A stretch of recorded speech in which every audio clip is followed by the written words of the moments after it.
Wulan malu ya temain jati Duh Gusti.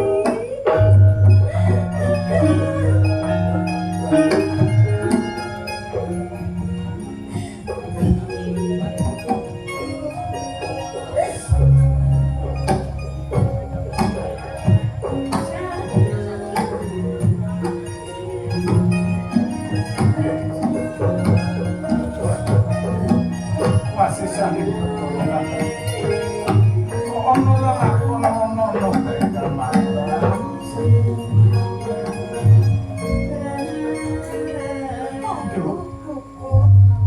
Sopo jeneng? Kula Anjasmara. Anjasmara. Iki putranipun. Pergi ana Patih Lugender.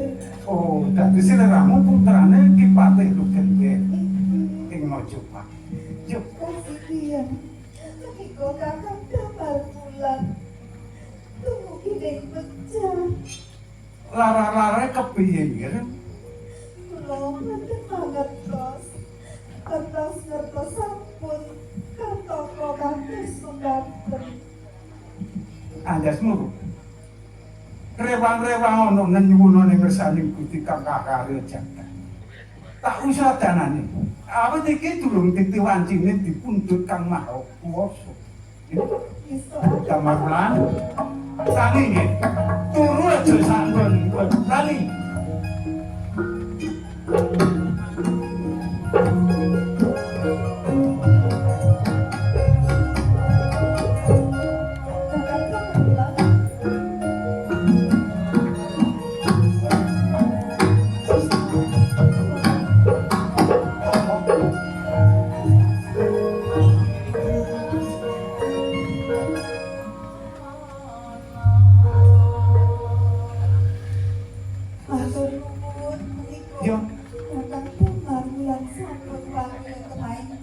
Iki pancen wis dadi kewajiban.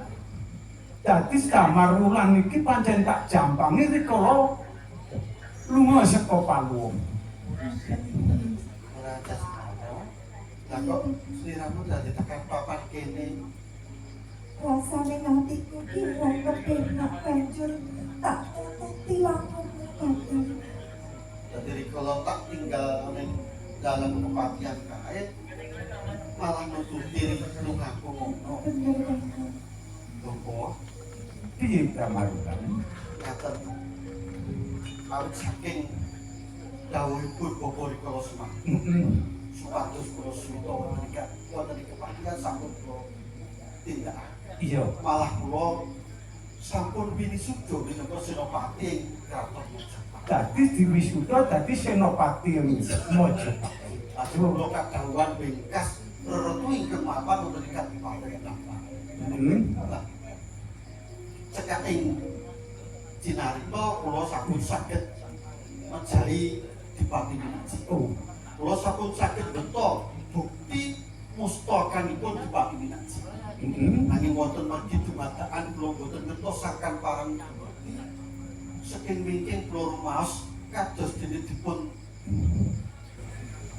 jempalan. jempalani dening pangan ing kula boten ngertos-ngertos.